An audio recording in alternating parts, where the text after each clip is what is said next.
पात्रता नाकारली तर लाडकी बहीण थेट हायकोर्टात? नमस्कार प्रेक्षक हो, आज आपण बोलणार आहोत एका अशा वादग्रस्त मुद्द्यावर ज्याने सध्या संपूर्ण राज्यात चर्चा रंगवली आहे।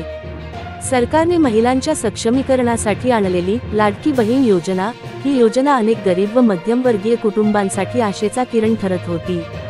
मात्र पात्रता आणि कागदपत्रांच्या तपासणीवरून निर्माण झालेला गोंधळ आता हायकोर्टापर्यंत जाण्याची शक्यता आहे।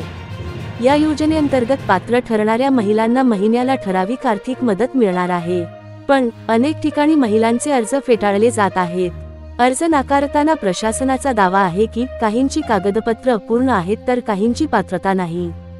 पण खरा प्रश्न असा विचारला जातोय की कागदपत्रांची तपासणी आधी नीट का करण्यात आली नाही? योजना जाहीर करताना मोठमोठ्या घोषणा झाल्या, पण जेव्हा प्रत्यक्ष लाभ देण्याची वेळ आली तेव्हा अनेक लाडक्या बहिणींना दारातच थांबवण्यात आले। संतप्त लाभार्थ्यांनी आता न्यायालयीन मार्गाचा अवलंब करण्याचा निर्णय घेतला आहे। काही संघटना आणि वकिलांनीही पुढाकार घेत ही योजना अन्यायकारक पद्धतीने अंमलात आणली जात आहे असा आरोप केला आहे।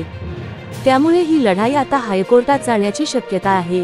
एकीकडे महिलांना या योजनेतून मोठी मदत मिळेल अशी आशा आहे, तर दुसरीकडे पात्रता तपासणीतील तफावत आणि कागदपत्रातील गोंधळामुळे हजारो महिलांच्या चेहऱ्यावर नाराजी आहे।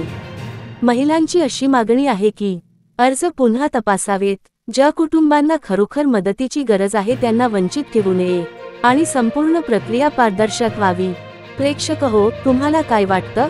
पात्रता तपासणीत झालेली चूक सरकारने मान्य करून अर्जदारांना न्याय द्यावा का, की आता या प्रकरणाचा निकाल न्यायालयच देणार? या घडामोडींवर तुमचे मत आम्हाला नक्की कमेंटमध्ये सांगा।